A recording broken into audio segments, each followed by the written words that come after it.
Hi, this is Angela Bole, the Executive Director of the Independent Book Publishers Association, and I'm here at BookExpo America 2015 with one of our lovely members, Bill Ratner. Hi, Bill. Hi, Angela. How are you today? Thanks for the lovely. I appreciate that. Of course, yeah. I'm great. I'm having the time of my life. This is my first BookCon. It's wonderful, isn't it? It's great. And you're here to promote your first book, which is Yes. called Parenting in the Digital Age. And it's a very important book. Can you tell us just a little bit about it and maybe some of the motivation for writing the book? This book is published by Familius Press, which is in Sanger, California, Books for the Family. And I met the publisher at a storytelling conference at Brigham Young University, which is very supportive of the storytelling scene. And so I flew from Los Angeles, taught a workshop, and told a story, and was in a workshop with this publisher. I had no idea what she did. I thought she was a graduate student. Her name's Michelle Robbins, and her husband Christopher is an IBPA member, runs Familius. And after a 2-hour conversation as part of the workshop about media awareness for kids, and my being a parent and my working in the media, she said, "Have you ever thought of writing a book about it?" And I said, "No, why do you ask?" And she said, "Because my husband and I just started a publishing company called Familius." And I went, gulp, a real publisher?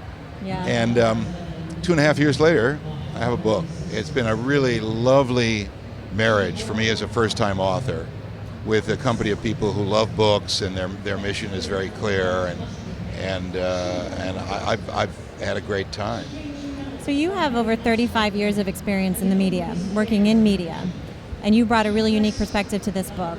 Can you talk a little bit about that perspective? What can we hope to find when we read Parenting for the Digital Age? What are you talking about in this book? I was a lucky kid. I grew up in an advertising family. My dad was managing editor of Better Homes and Gardens magazine, and then a creative director in an ad agency. So far more often than bring your kid to work day, Yeah. I was hanging out in the creative department of National Magazine and a national ad agency, and waving to the musicians who were making jingles for the commercials, and talking to the announcers who were from the local TV and radio stations, and playing with the art department.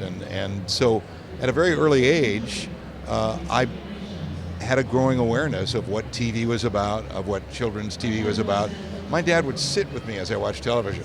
"Oh, look at that guy, he's just trying to sell you cereal, son." You're right. And so I grew up and became a voiceover guy. I was one of those smart aleck kids in class who was making fun of the teacher. And I got into cartoons. I played Flint on G.I. Joe, and am a voice on Mass Effect 1, 2, and 3, and a bunch of that stuff. And I thought, well, isn't that cool? Isn't it cute that my daughters are watching all these shows that I'm in? And then I realized they were getting too good, too fast, too talented on first the VHS machine, then the DVD machine, and then the DVR. And my wife and I looked at each other and said, we have a problem. Right. And it's the problem that every parent today has, from parent of a 1-year-old to a 21-year-old. What do you do in your home, in the car, in the presence of your child? What do you do? What do you say about their iPhone, the iPad? Do you make rules? Do you ignore it? And I interviewed lots and lots of parents, talked about the history of the marketing of Barbie and G.I. Joe, and what's happened, how it's gone digital, and how kids, little girls who used to play with Barbie and make up dialogue, are now just pushing pixels. The purple dress goes with the green pants, and they're alone.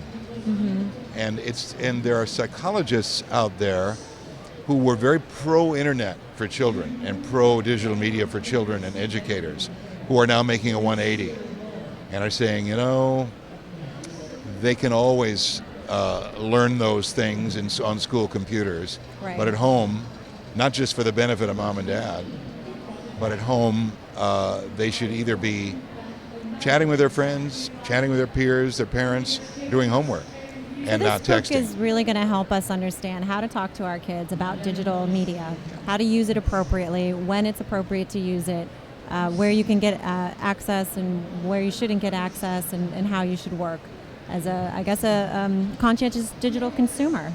That's great. Yeah. How can we buy this book? Where can we go to learn more about? Well, I Parenting was for the lucky. Digital There's a Age? lot of self-publishing going on today, and I was very lucky to get a publisher who is got a good distribution company in-house, and so it's at Barnes & Noble, and it's on Amazon, and people can go to my website, BillRatner.com, and see interviews I've done on TV, and videos that I've made, and media that's been done on the book. And So it's been out for a few months, and Well, we wish you the best of luck with it. We know Thank you you, have a Angela. fantastic publisher in Familius. You've got a fantastic book, and I love your message. I think conscious digital consumption is an important issue for us to consider. And it's got to be hard to talk to your kids about it in these days. So thank you for bringing that to us. Thanks for coming out to BEA. thanks, Angela. I really appreciate your time. Thank you.